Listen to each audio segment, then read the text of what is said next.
తాకట్లో ఉన్న మీ బంగారాన్ని విడిపించి ఆ రోజు ధరకే కొనబడుతుంది ఆచారి గోల్డ్. సార్, ఒక ఫస్ట్ మేజర్ సోషల్ మీడియాలో ట్రెండ్ అయ్యేది వై నాట్ పులివెందుల అని మొన్నటి వరకు అన్నారు. వాళ్ళు చూస్తే జెడ్పీటీసీ ఎన్నికల్లో ఎవరైతే బీటెక్ రవి గారు ఉన్నారో వాళ్ళ వైఫ్ డైరెక్ట్ గా పోటీ చేసింది. పులివెందులను ఏమైనా గెలిచే అవకాశం ఉందా సార్? పులివెందుల జెడ్పీటీసీ ఎన్నికలు ఈ నెల 12 తారీఖు జరుగుతుంది. అక్కడ జెడ్పీటీసీ వైసీపీ అభ్యర్థి చనిపోవడం, ఆయన స్థానంలో ఆయన కుమారుడు పోటీలో ఉన్నట్టున్నారు. తెలుగుదేశం పార్టీ ఒక రకమైన ఛాలెంజ్ చేసేదానికి సిద్ధపడతా ఉంది. ఎందుకంటే తెలుగుదేశం పార్టీకి కొన్ని కారణాలు కనిపిస్తాయి. ఒకటి, గతంలో ఎవరు ఊహించినట్టుగా కుప్పం సంబంధించి జెడ్పీటీసీ, ఎంపీపీ వాటి గెలిచి వీటన్నిటికి గెలిచాం కాబట్టి ఇంకా అల్టిమేట్ గా ఎమ్మెల్యే కూడా కొడతాం అన్నట్టు వాళ్ళు ఆ రోజు వైసీపీ వ్యవహరించింది. కానీ దానికి ప్రతిగా ఇంకా 4 ఏళ్ళు ఉంది కాబట్టి జెడ్పీటీసీకి సంబంధించినంత వరకు మేము ఇక్కడ పులివెందుల్లో వాళ్ళ కుప్పంలో కొన్నట్టుగా రివెంజ్ కావచ్చు, ప్రతి సవాల్గా కావచ్చు చేస్తాము, మేము దీన్ని ఆషామాషిగా తీసుకోవట్లేదు అనడానికి అక్కడ నియోజకవర్గ ఇన్ఛార్జిగా ఉన్నటువంటి బీటెక్ రవి గారి సతీమణిని పెట్టారు. అంటే ఛాలెంజ్గా తీసుకుంటున్నాం, గెలవడం కోసమే పోటీ చేస్తున్నాం అన్నట్టుగా వాళ్ళ వాతావరణం వస్తుంది. ఈ క్రమంలో ఏమవుతుంది, ఇంకా రాష్ట్రంలో ఓడించేసాం, 11 సీట్లు పరిమితం అయిపోయారు, రేపు పులివెందుల జెడ్పీటీసీని ఓడించేస్తాం, ఆ తర్వాత పులివెందుల ఎమ్మెల్యేని కూడా ఓడించేస్తాం అన్నట్టుగా ఈ క్యాంపెయిన్ నడుస్తుంది. ఒకటి, మనం శాస్త్రీయంగా ఆలోచించిన పులివెందుల గురించి ప్రయత్నం మనం పరిశీలిస్తే అది జరిగే పని కాదు అనిపిస్తుంది. కానీ కొంచెం ఇబ్బంది పడాల్సి వస్తుంది. కారణం ఏంటంటే అధికార యంత్రాంగం చాలా సీరియస్గా తీసుకుంటుంది. పర్టికులర్గా అధికార పార్టీ ప్రతి గ్రామానికి ఒక ఎమ్మెల్యేని పెట్టినా ఆశ్చర్యపోనక్కర్లేదు, నిలబడతారు. విపరీతమైన ఒత్తిడి కారణంగా ఏమైనా ఇంకా ఏదైనా అయిపోతుందో అన్నట్టుగా వాతావరణం వస్తుంది. ఇక్కడ సైంటిఫిక్గా ఆలోచించినప్పుడు పులివెందుల్లో జెడ్పీటీసీనో ఇంకోటో ఓడిపోతే ఆ తర్వాత ఎమ్మెల్యే ఓడిపోతారు, ఆ తర్వాత రాష్ట్రంలో వైసీపీ ఉండదు అనేది నిజమైతే మరి కుప్పంలో కూడా జరిగి ఉండాలిగా. ఇప్పుడు కుప్పం జెడ్పీటీసీ, కుప్పం ఎంపీపీ, కుప్పం పంచాయతీ ఎన్నికలు అన్నింటిలో వైసీపీ లీడ్ చేసింది. కానీ ఎమ్మెల్యేకి వచ్చేసరికి గతంలో కూడా మెజారిటీ ఏం తగ్గల, రాష్ట్రంలో ఏకపక్షంగా తెలుగుదేశం గెలిచింది. మరి ఇప్పుడు పులివెందుల్లో అట్లాంటి సవాళ్ళు చేస్తే అట్లాంటి పరిస్థితులు వస్తాయని చెప్పదలుచుకున్నారా? కాదు కదా. కాబట్టి అధికారంలో ఉన్నప్పుడు అధికార వ్యవస్థని ఉపయోగించుకోవడమా, లేకపోతే ఇంకోట సహజ సిద్ధంగా అడ్వాంటేజ్గా ఉండాలంటే చేసుకోవడం ద్వారా ఇట్లాంటి చేయొచ్చు అనేది కొన్ని సందర్భాలు రుజువుపోయినాయి. అది ఇక్కడ ఛాలెంజ్ ఏంటంటే ఎట్లయినా సరే మానసికంగా జగన్ గారిని ఇబ్బంది పెట్టడం కోసం, అంటే పులివెందులోనే ఓడిపోయినావు, ఇప్పుడు రాష్ట్ర వ్యాప్తంగా ఓడిపోయి ఒక ఇబ్బంది, పులివెందుల్లో కూడా జెడ్పీటీసీ ఓడిపోతే అది ఒక తీవ్రమైనటువంటి ఒత్తిడి వస్తుంది కదా. ఆ రకంగా మానసికంగా డిఫెన్స్లో నెట్టడం కోసం తెలుగుదేశం పార్టీ అన్ని ప్రయత్నాలు చేస్తుంది, దాంట్లో ఏం డౌట్ లేదు. అది సక్సెస్ అవుతుందా? ఈ క్రమంలో వైసీపీ మరింత బలపడినా మరేమో ఆశ్చర్యపడట్లేదు. ఎందుకంటే పులివెందుల అనేది గ్రామం, ప్రతి ఇంటికి ప్రతి మనిషికి వైఎస్ కుటుంబంతో అవినాభావ సంబంధం ఉంది. ఆ విషయాన్ని మనం మర్చిపోవద్దు. దానికి 2 కారణాలు. ఒకటి, పులివెందుల నియోజకవర్గంలో రాజశేఖర రెడ్డి గారు ఎమ్మెల్యేగా ఎన్నికైన రోజు నుంచి, రాజశేఖర రెడ్డి గారు ఎమ్మెల్యే కాకముందు పురుషోత్తం రెడ్డి అని ఒక ఇండిపెండెంట్ అభ్యర్థి ఎమ్మెల్యే గెలిచేవాడు. ఆ తర్వాత రాజశేఖర రెడ్డి గారి ప్రస్థానం ప్రారంభమైనప్పటి నుంచి ఇప్పటి వరకు ఆ కుటుంబం ఏ ఎన్నికల్లో ఓడిపోవట్లేదు. ఇది ఒక అభిప్రాయం. కాబట్టి వాడలు వాడలు అవుతాయి అనేది రాజకీయాల్లో మనం వింటూ ఉంటాం. కాబట్టి ఇక్కడ కూడా జరగకుండా పోతుందా ఈ సందర్భంగానే చర్చగా నడుస్తుంది. 24 ఎన్నికల్లో రాష్ట్రం అంతా ఘోరంగా ఓడిపోయింది వైసీపీ, ఇంక్లూడింగ్ కడప జిల్లాలో కూడా ఓడిపోయింది చాలా చోట్ల. కానీ పులివెందుల్లో గెలిచారు. రీజన్ ఏంటంటే ఆ కుటుంబానికి విపరీతమైన పట్టుంది అనేది ఒక చర్చ నడుస్తుంది, ఒక కోణం అది. కానీ అంతకు మించిన ప్రజలతో విడదీయరాని అనుబంధం ఆ కుటుంబానికి ఉందనేది రెండో కోణం. ప్రజలతో ఆ కుటుంబానికి ఉన్న అనుబంధం కేవలం రాజకీయ అనుబంధం కాకుండా, అంటే వరుసగా గెలవడం కాకుండా, రాజశేఖర రెడ్డి గారి నుంచి ఈరోజు జగన్మోహన్ రెడ్డి వరకు ఆ కుటుంబంతో విడదీయని అనుబంధం ప్రజలతో మమేకమైపోయారు. ఎందుకంటే ఉదాహరణకు వారు వివిధ కార్యక్రమాల ద్వారా, మీకు గుర్తుంటే ఒక్క పులివెందుల మున్సిపాలిటీ పరిధిలోనే వెంకటప్ప మెమోరియల్ స్కూల్ అని ఇంగ్లీష్ మీడియం స్థాపించి రాజశేఖర రెడ్డి గారు ముఖ్యమంత్రిగా ఉన్నప్పుడు స్టార్ట్ అయింది. వైఎస్ భారతి గారి ఆధ్వర్యంలో నడుస్తుంది ఆ స్కూల్. 2500 మందికి ప్రతి సంవత్సరం ఉచిత విద్య అందిస్తున్నారు. 2500 మందికి పులివెందుల హెడ్ క్వార్టర్లో. ఎవరుంటారు ఆ స్కూల్లో? నాకు తెలిసి ఆ మండలం వాళ్ళే ఉంటారు ఎక్కువ మంది. 2500 మంది ఇంగ్లీష్ మీడియం స్కూలు ఒక ప్రైవేట్ కార్పొరేట్ స్కూల్కి ఏమాత్రం తీసుకోకుండా ఉచితంగా చేస్తున్నారు. ఆ కుటుంబాలు మర్చిపోతాయా? 2, ఈ మొన్నటికి మొన్న ఎల్వి ప్రసాద్ ఐ ఇన్స్టిట్యూట్స్తో వైఎస్ రాజారెడ్డి కంటి ఆసుపత్రి పేరుతో పెట్టారు. ఇప్పుడు కంటి ఆసుపత్రికి సంబంధించి ఆధునిక సాంకేతిక పరిజ్ఞానం, ఆధునిక టెక్నాలజీతో బ్రహ్మాండంగా పులివెందుల్లో ఎవరైనా సరే కంటి వైద్యాన్ని చేసుకునేందుకు ఉచితంగా ఏర్పడింది. మర్చిపోతారా?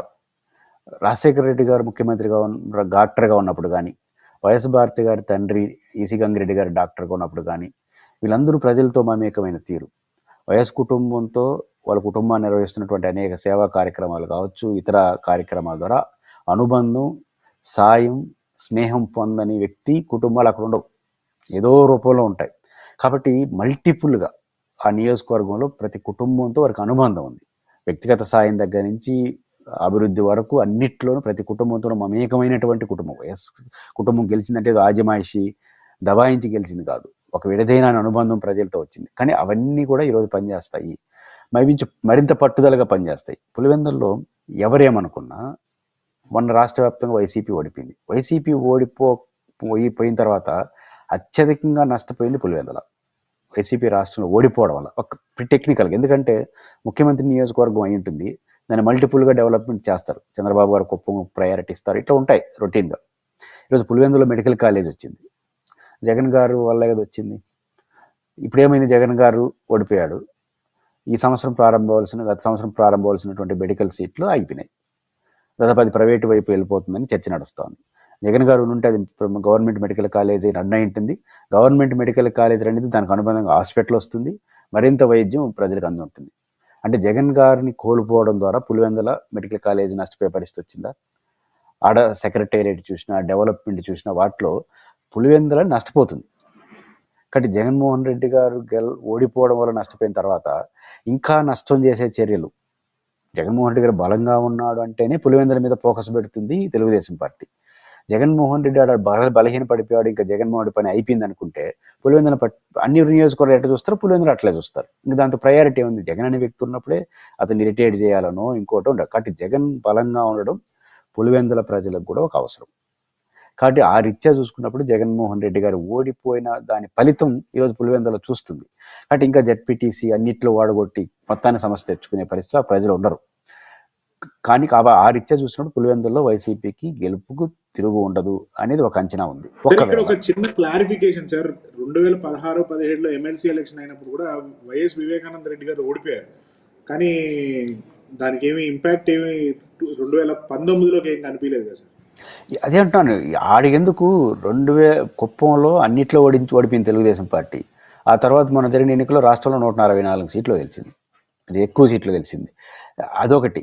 నంద్యాలలో తెలుగుదేశం పార్టీ అన్నిటినీ పనంగా పెట్టి నిలబడింది, గెలిచింది. అంతకు మించిన మెజారిటీతో తర్వాత జరిగిన 1 ఇయర్కి వైసీపీ అదే నియోజకవర్గంలో గెలిచింది.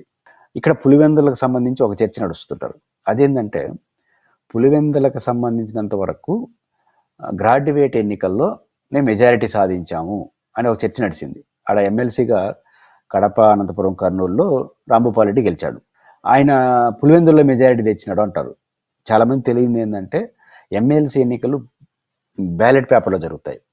దాంట్లో నేను కూడా ఎమ్మెల్సీ ఎన్నికల్లో పనిచేసిన వ్యక్తిగా చెప్తున్నా, పోలింగ్ బూతుల వారీగా చేసిన తర్వాత ఆ పోలింగ్ బూతుల్లో కలెక్ట్ చేసుకున్న ఆ బాక్స్లో వచ్చినటువంటి ఆ పేపర్లని 25 కట్టలు కడతారు. అప్పుడు ఆ లోపల ఎవరు ఓటేసారు ఎవరికి తెలియదు. 25 కట్టేసి అన్నీ తెలిసి డ్రమ్ములు వేసేస్తారు. కాబట్టి ఏ నియోజకవర్గం బ్యాలెట్ ఎవరికి అర్థం కాదు, ఆడ ఏజెంట్ సహా ఎవరికి అర్థం కాదు. కలిపేసి మిక్స్ చేసేసి తర్వాత ఓట్లు లెక్కేసుకుంటూ వస్తారు. అంటే నేను ఎందుకు చెప్తున్నా అంటే ఎమ్మెల్సీ ఎన్నికల్లో కూడా పులివెందుల్లో వైసీపీ వెనక్కిపోయింది అనేది అసలు ఆధారరహితం, అర్థం లేని చర్య అనేది నేను చెప్పదలుచుకుంది. కాబట్టి ఇప్పటి వరకు ఆ కుటుంబానికి ఓటమి లేదు, అది కొనసాగే అవకాశం ఉంది. 2, ఓడిపోయిన ఫలితం ఈరోజు పులివెందులు ఇబ్బంది పడుతుంది. రేపు ఇంకా జెడ్పీ7 ఓడిపోతే మరింత ఇబ్బంది పడుతుంది.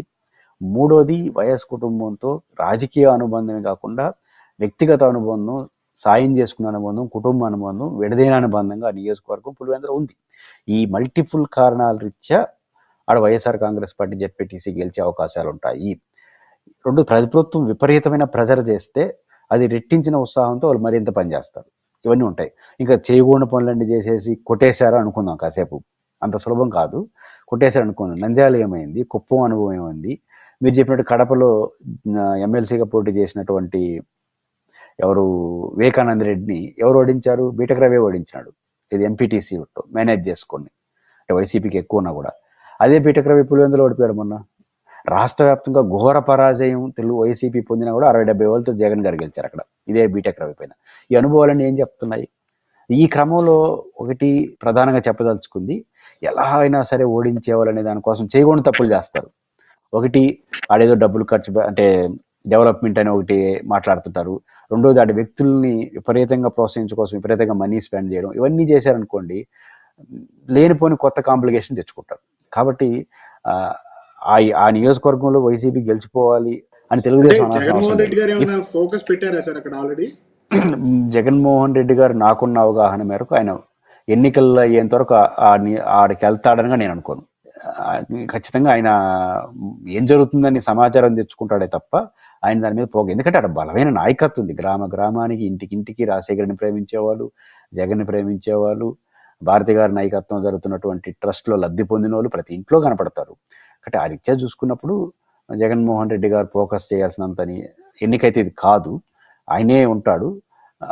బహుశా మన అవినాష్ రెడ్డి గారు, అదేవిధంగా సతీష్ రెడ్డి గారు, ఇంకా లోకల్ నాయకులు ఎవరైతే ఉన్నారో వాళ్ళే ఎనఫ్. కాకపోతే వాళ్ళు ఎక్కువ మంది ఇన్వాల్వ్ అయిపోతారు ఎమ్మెల్యేలు. అందువల్ల ఎక్కువ మంది ఎమ్మెల్యేలు ఇన్వాల్వ్ అయితే అన్నెసరీ కాంప్లికేషన్స్ వస్తాయి, కన్ఫ్యూజ్ వస్తాయి, మన వాళ్ళు డీమోర్లు అవుతున్నట్టు వీళ్ళు పోతున్నారు. లేకపోతే నిజానికి పోటీ చేసిన అభ్యర్థి గెలిచిపోతాడు ఎవరు పట్టించుకోకపోతే. కాబట్టి వీళ్ళందరూ పట్టించుకుంటారు కదా, మనం గడపకపోతే మోరల్ సపోర్ట్ ఉండాలని బహుశా వీళ్ళు వెళ్తుంటారు. అంతకు మించిన రాజకీయం ఉంటుందని నేనైతే అనుకోను. కాబట్టి పులివెందుల్లో ఫలితం వాళ్ళకి అనుకూలంగానే ఉండొచ్చు. ఒకవేళ చేయకూడని పనులన్నీ చేసి గెలిచిన కుప్పం అనుభవం, నంద్యాల అనుభవం, వివేకానంద రెడ్డి ఓడించినటువంటి బీటెక్ రవి అనుభవం ఏం చెప్తుందంటే పులివెందులో చోడిపోయినాడు.